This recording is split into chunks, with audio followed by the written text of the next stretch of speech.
शुरू करते हैं पेरोल। पेरोल बेसिकली हम यूज करते हैं सैलरी बनाने के लिए। जब एम्प्लॉय को सैलरी दी जाती है एक कंपनी में तो पूरी की पूरी डिटेल रखी जाती है कि बंदे को सैलरी के साथ साथ क्या क्या मिल रहा है।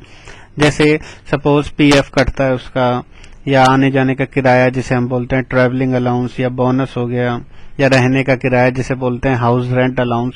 और बेसिक सैलरी के साथ साथ कभी कभी ओवर टाइम दिया जाता है अगर बंदा ज्यादा देर तक ओवर टाइम करता है तो इस तरीके से उसकी बंदे की सैलरी क्या बैठेगी, कैसे बैठेगी, रिकॉर्ड कैसे मेंटेन करे हर मंथ के हिसाब से। अलग अलग डिपार्टमेंट की जब अलग अलग सैलरी है, अलग अलग बोनस है, अलग अलग ओवर टाइम रेट है, तो किस तरीके से हम सैलरी बनाएंगे इस चैप्टर से हम सीखेंगे। कोई भी कंपनी बना ली, कंपनी बनाने के बाद हमें इसके अंदर F11 F1 करके मेंटेन पेरोल और उसकी कैटेगरी को यस रखना है। F11 F1 प्रेस करेंगे।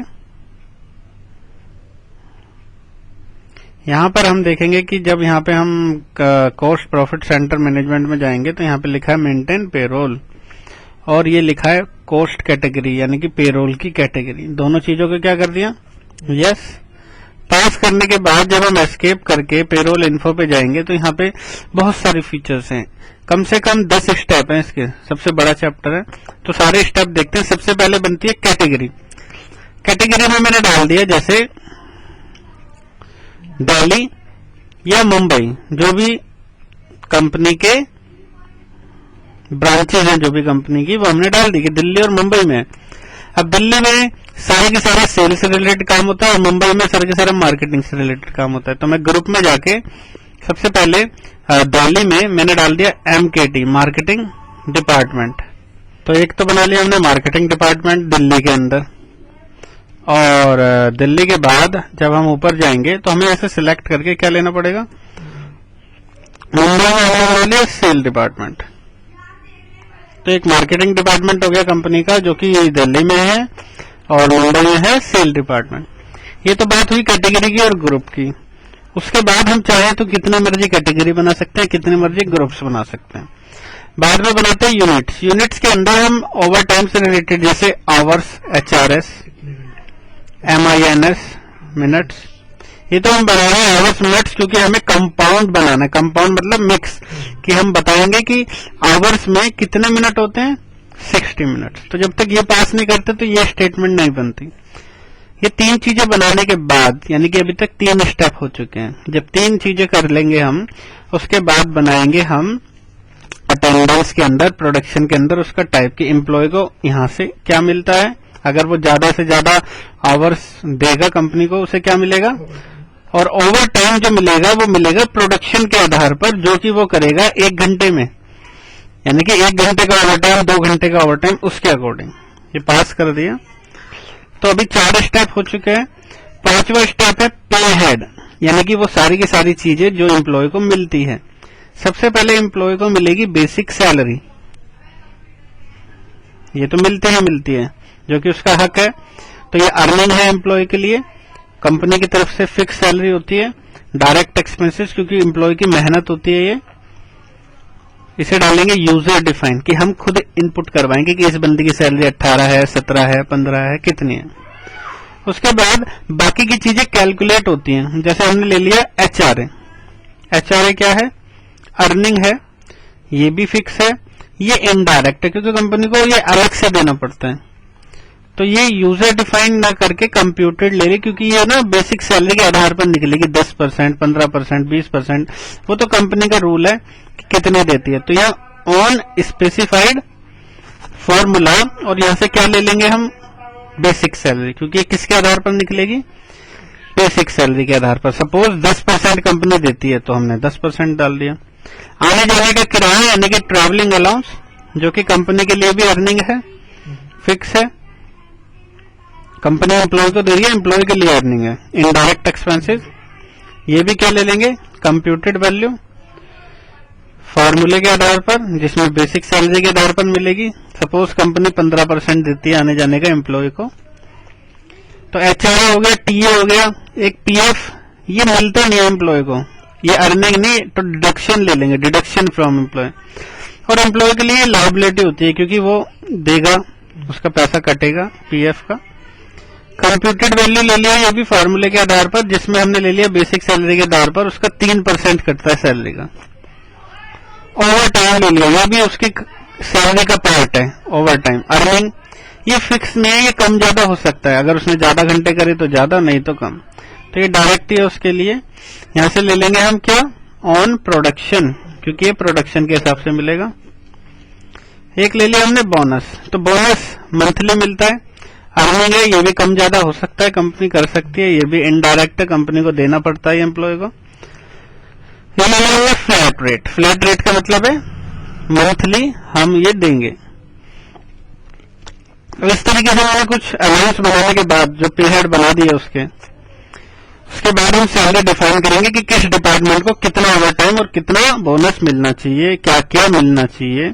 सबसे पहले बात करते हैं किसकी, मार्केटिंग वाले को। तो यहाँ पे फाइनेंशियल ईयर की डेट डाल देंगे, जो कि होती है 1 अप्रैल, कि बंदे को बेसिक मिलेगा, बंदे को बोनस मिलेगा। जो मार्केटिंग वाला उसको 1000 रुपए मंथली बोनस मिलेगा, एचआरओ मिलेगा। मार्केटिंग वाले को हमें 120 रुपए आवर देना है, तो वो डाल दिया हमने, पीएफ डाल दिया और टीए डाल दिया। मार्केटिंग बनाने के बाद हमने ले लिया सेल, कि सेल वाले को क्या क्या मिले। सेल वाले को स्टार्टअप फ्रेश बेसिक मिलेगी, बोनस मिलेगा 1500 रुपए, तो अलग हो गया ना डिपार्टमेंट वाइज। एचआरओ हो गया, ओवर टाइम हो गया इसका 150, 150 रुपए घंटे के हिसाब से, पीएफ हो गया और टीए। तो जब हम डिपार्टमेंट में सैलरी पास करा देंगे, उसके बाद हमें बनाने होंगे एम्प्लॉय के नाम, कि भाई कंपनी में कौन कौन एम्प्लॉय हैं। सबसे पहले कैटेगरी जरूर ध्यान देनी है। सबसे पहले हमने ले ली दिल्ली। दिल्ली में हमने ले लिया कि अमन नाम का बंदा काम करता है, जो कि मार्केटिंग का बंदा। क्यों, क्योंकि दिल्ली में मार्केटिंग डिपार्टमेंट ही है। तो यहाँ पे डिफाइन सैलरी करनी है यस, क्योंकि सैलरी हमने ऑलरेडी अभी डिफाइन करी थी कि मार्केटिंग वाले को क्या क्या मिले। तो हम ऐसे कॉपी करवा लेंगे, कॉपी फ्रॉम एम्प्लॉय ग्रुप, और जैसे ग्रुप्स आएंगे तो हम मार्केटिंग वाले पे एंटर करके पास करा देंगे। वो वही चीजें उठा लेगा जो जो हमने अभी सेट करी थी। ये बाकी की चीजें एम्प्लॉय के father name, mother name, bank detail वगैरह ये हम फीड कर देंगे। उसके बाद दिल्ली की जगह हमने एक और ले लिया, क्योंकि 2 बनाए थे। यहाँ ले लिया जैसे संदीप। संदीप सेल डिपार्टमेंट का बंदा है, उसकी भी सैलरी डिफाइन कर दी। तो ये भी ग्रुप से डिफाइन करने के बाद सेल से उठा लिया, वही जो चीजें डिफाइन करी थी उठा ली। बाकी इसका डेजिग्नेशन क्या है, किस एरिया में है, जेंडर क्या है, डेट ऑफ बर्थ क्या है, blood group, father name, address, email ID क्या है, कॉन्टैक्ट नंबर, बैंक खाते का नाम, बैंक का transfer code, PF code, ESI number, ये सब पास करा दिया। ये सब पास कराने के बाद हमें एक पे हेड बनाना है, जो कंपनी की तरफ से एम्प्लॉय को दिया जाएगा, सैलरी पेबल, सैलरी का भुगतान। ये कोई पार्ट नहीं है, इसे नॉट एप्लीकेबल रखेंगे। एम्प्लॉय के लिए कंपनी की लायबिलिटी है। एक वाउचर होता है जिसमें हम सैलरी वगैरह चढ़ाते हैं, उस वाउचर में हमें थोड़ा चेंजेस करना पड़ेगा। वाउचर टाइप के किस में जाना पड़ेगा, ऑल्टर में, और क्या लिखा है नंबर 3 पे, यहाँ पे आपको पहुंचना है क्लास तक, नेम ऑफ क्लास तक। यहाँ रुक गए और हमने क्लास का नाम डाल दिया, जैसे सैलरी पेमेंट, कुछ भी डाल दिया। अभी जो हमने पेमेंट पास कराया था सैलरी पेबल, वो पास करा देंगे। अब सपोज हर एम्प्लॉय ने 3-3 घंटे ओवर टाइम कराए, काम हो गया जितना भी होना था, तो पेरोल वाउचर पे कंट्रोल F5 करके अटेंडेंस आ गया। तो अमन ने 3 घंटे ओवर टाइम करा और संदीप ने भी 3 घंटे ओवर टाइम करा। यह है अप्रैल की बात, लेकिन हमें सैलरी बनानी है सपोज मई की, 1 मई से 31 मई की। तो हम डेट चेंज कर सकते हैं। अब जैसे जून की बनाएंगे, जुलाई की बनाएंगे, तो डेट वाइज चढ़ानी पड़ेगी ना। सपोज 1 मई को इन दोनों ने 3-3 घंटे ओवर टाइम करा था, तो मैंने पास करा दिया। अब मुझे उनकी सैलरी बनानी कि कितनी बैठेगी, तो कंट्रोल F4, सैलरी 2 पार्ट में निकलती है। सबसे पहले तो हमने कंट्रोल F4 दबाया, फिर दबाया Alt A। सबसे पहले लेते हैं यूजर डिफाइन। तो हम सैलरी जो बना रहे हैं 1 मई से 31 मई के बीच की बना रहे हैं, एक एक डिपार्टमेंट की। पहले किसकी बना रहे हैं, दिल्ली वाले बंदों की। तो दिल्ली वाले में जो है अमन, उसकी सैलरी सपोज 15,000 है। अब बाकी की चीजें भी निकालनी होगी हमें अमन की, तो फिर से कंट्रोल F4, फिर से एंटर, फिर से ऑल्ट है। आपकी यूजर डिफाइन के बजाय क्या लेना है, सैलरी। सैलरी क्यों, क्योंकि वो बाकी की चीजें भी तो निकालनी है, उसका बोनस HRA, क्योंकि ये तभी निकलेगा जब तक हम बेसिक निकालेंगे तब तक, तो ये चीजें निकल गई। अब फिर से कंट्रोल F4, फिर से ऑल्ट है, फिर से यूजर डिफाइन, लेकिन अब क्या लेना है हमको, मुंबई। संदीप की सैलरी है 16,000, वो भी पास करा दी हमने। फिर से कंट्रोल F4, फिर से ऑल्ट है, क्यों, क्योंकि अब की हमें निकालनी है बाकी की चीजें संदीप की, तो ये बाकी की चीजें निकल के आ गई, ओवर टाइम वगैरह। अब सारा काम हो चुका, सैलरी बन चुकी, अब हम सैलरी चेक कर लेंगे, स्लिप निकालनी है, स्लिप निकाल लेंगे। डिस्प्ले पे जाएंगे, पेरोल रिपोर्ट में, स्टेटमेंट ऑफ पेरोल में, पे स्लिप में, सिंगल पे स्लिप में, बंदे के नाम पे एंटर। यहाँ पूरी डिटेल दिखा रहा है कि बंदे की बेसिक सैलरी क्या है, बोनस कितना मिला, HRA कितना मिला, ओवर टाइम कितना मिला, TA PF वगैरह। ऑल्ट P करके हम उसकी स्लिप को प्रिंट कर सकते हैं। उसकी सैलरी बैठी है 19,660, जबकि उसकी बेसिक सैलरी कितनी है, 15,000। इसी तरीके से हम संदीप की भी देख सकते हैं। अगर हम चेक करना चाहें कि कंपनी ने टोटल कितना पेमेंट करा है एम्प्लॉयज को, तो ये पूरी की पूरी स्टेटस दिख रही है कि बेसिक कितना बांटा गया है, बोनस कितना बांटा गया है, HRA वगैरह।